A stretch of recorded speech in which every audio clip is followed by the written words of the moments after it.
இந்த வீடியோ உங்களுக்கு பிடித்திருந்தால் லைக் பண்ணுங்க, கமெண்ட் பண்ணுங்க, நண்பர்களுடன் ஷேர் பண்ணுங்க and subscribe. தமிழகத்தின் தெற்கு பகுதியில் மலைகள் சூழ்ந்த ஒரு சிறிய கிராமம் இருந்தது, கள்ளிப்பட்டி. அந்த கிராமம் மிகவும் அமைதியானது. காலையில் கோழி கூவும் சத்தம், மாலையில் மாடு மணி ஒலி, இரவில் காற்றின் இசை, இதுவே அங்கேயுள்ள வாழ்க்கை.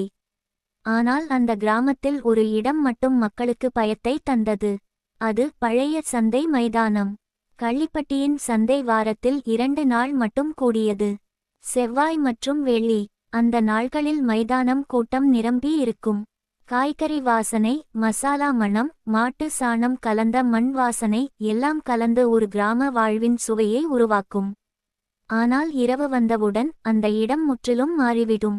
மாலை சூரியன் மறைந்ததும் விற்பனையாளர்கள் தங்கள் கூளங்களை சுமந்து வீடு திரும்புவார்கள். கடைசியாக வெளியேறும் மனிதன் கூட அந்த இடத்தில் நிமிடம் கூட நிற்க மாட்டான். ஏன் தெரியுமா? ஏனெனில் அந்த சந்தையில் இரவு 12 மணிக்கு பிறகு யாரோ நடக்கிற சத்தம் கேட்கும். மணல் மேல் மெதுவான காலடி ஓசை, காற்றில்லாத இரவில் கூட கடைகள் ஆடும் சத்தம், திடீரென ஒலிக்கும் காய்கறி கூளங்கள் உருண்டு விழும் சத்தம். இதையெல்லாம் பலர் கேட்டிருக்கிறார்கள், ஆனால் யாரும் நேரில் பார்த்ததாக சொல்லவில்லை. 1 வருடம் முன்பு நடந்த சம்பவம் தான் இந்த பயத்தின் தொடக்கம். அந்த சந்தையில் மூத்த காய்கறி வியாபாரி ஒருவர் இருந்தார், பெயர் முத்தையா. நல்ல மனசு, யாருக்காவது காசு இல்லையென்றால் கூட காய்கறி கொடுத்து அனுப்புவார். ஒரு மாலை மழை பெய்ய போகும், மேகம் சூழ்ந்திருந்தது. எல்லோரும் சீக்கிரம் வீடு திரும்பினர். முத்தையா மட்டும் தாமதமானார். இந்த மழை பெய்யுற மாதிரி இருக்கு, இன்னும் கொஞ்சம் விட்டுட்டு போலாம் என்று அவர் தன் மனதில் பேசிக்கொண்டார்.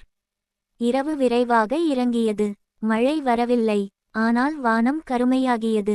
அந்த நேரத்தில் சந்தையின் ஓரத்தில் ஒரு பெண் நின்றிருந்தாள். வெள்ளை சட்டை போன்ற உடை, முடி முழுவதும் முகத்தை மறைத்தது. முத்தையா முதலில் கவனிக்கவில்லை, பிறகு பார்த்ததும் சொன்னார், அம்மா, இவ்வளவு நேரம் என்ன வாங்கணும்? அந்த பெண் மெதுவாக தலை தூக்கினாள். முகம் தெரியவில்லை, ஆனால் குரல் கேட்டது, எனக்கு வெங்காயம் வேண்டும். குரல் காற்றில் ஒலிப்பது போல இருந்தது. முத்தையா கொஞ்சம் நடுங்கினார், ஆனாலும் பயப்படாமல் கூடையில் இருந்து வெங்காயம் எடுத்தார். எவ்வளவு என்று கேட்டார். அந்த பெண் பதில் சொல்லவில்லை. சிறிது நேரம் கழித்து, நான் நாளைக்கு பணம் தருவேன் என்றாள். முத்தையா சிரித்தார். பரவாயில்லை அம்மா, எடுத்துக்கோங்க. அவர் வெங்காயம் கொடுக்க முனைந்தபோது அந்த பெண் கையை நீட்டினாள். அது மனித கையை போல இல்லை.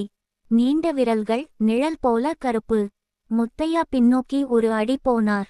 அந்த பெண் திடீரென சிரித்தாள். அந்த சிரிப்பு மனித சிரிப்பு இல்லை. சந்தை முழுவதும் எதிரொலித்தது. அடுத்த நாள் காலை முத்தையா சந்தை மைதானத்தின் நடுவில் மயங்கிய நிலையில் கிடந்தார். கண்கள் திறந்தே இருந்தது. முகத்தில் பயம் உறைந்தது போல. அவரை எழுப்ப முடியவில்லை. அவர் உயிருடன் இருந்தார், ஆனால் பேசவில்லை. அன்று முதல் அவர் ஒரு வார்த்தையும் பேசவில்லை. கள்ளிப்பட்டி மக்கள் அதை கேட்டு நடுங்கினர். அது அந்த பெண்தான், யாரோ சந்தையில் சுற்றுற ஆவி என்று பேச்சு பரவியது. சில மாதங்கள் கழித்து இன்னொரு சம்பவம். கிராமத்து இளைஞன் சரவணன். அவன் பயத்தை நம்பாதவன். இது எல்லாம் கதைதான் என்று சொல்லிக்கொண்டு ஒரு இரவு சந்தையில் தங்கி பார்க்க முடிவு செய்தான். அவன் நண்பர்கள் எச்சரித்தார்கள், போகாதேடா, நல்லதுக்கு இல்ல. ஆனால் அவன் சிரித்தான். நான் போய் பார்த்துட்டு வர்றேன், எதுவும் இல்லன்னு நாளைக்கு சொல்லுறேன். அந்த இரவு சரவணன் ஒரு விளக்கை எடுத்து கொண்டு சந்தைக்கு சென்றான்.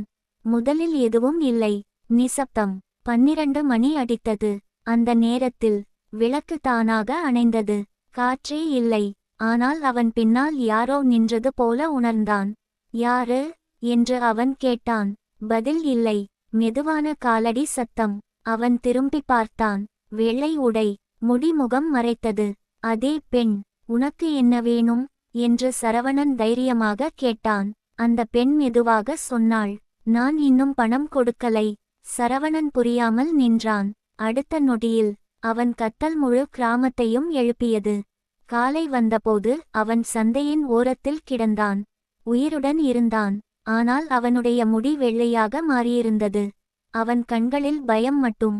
அவன் ஒரே ஒரு வார்த்தை மட்டும் சொன்னான், வெங்காயம். அதற்கு பிறகு அவன் பேசவே இல்லை. கள்ளிப்பட்டி சந்தை மெதுவாக வெறிச்சோடியது. யாரும் இரவு தங்கவில்லை. ஒரு நாள் கிராம மூத்தவர் ஒருவர் பழைய வரலாறு சொன்னார். பல வருடங்களுக்கு முன்பு அந்த சந்தை இடத்தில் ஒரு பெண் காய்கறி விற்றாள். அவள் மிகவும் ஏழை.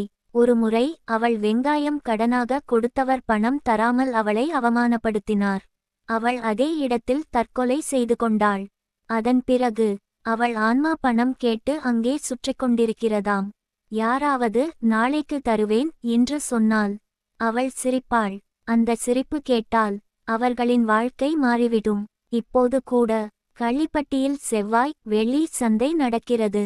ஆனால் ஒரு விதி இருக்கிறது. மாலை 6 மணிக்குள் எல்லோரும் வீடு திரும்ப வேண்டும். யாரும் கடன் கொடுக்கக்கூடாது. மற்றும் யாராவது இரவு 12 மணிக்கு சந்தைக்கு அருகில் சென்றால் மெதுவான குரல் கேட்கும், வெங்காயம் கொடு. அந்த குரல் கேட்டவுடன் பின் சென்று ஓட வேண்டும். இல்லையெனில் அடுத்த நாள் நீங்கள் பேச முடியாமல் நின்று விடுவீர்கள். இன்று வரை கள்ளிப்பட்டி சந்தையில் இரவு நேரத்தில் வெள்ளை உடையுடன் ஒரு பெண் நின்று கொண்டிருக்கிறாள் என்று சொல்கிறார்கள். அவள் இன்னும் காத்திருக்கிறாள். யாராவது நாளைக்கு தருவேன் என்று சொல்ல.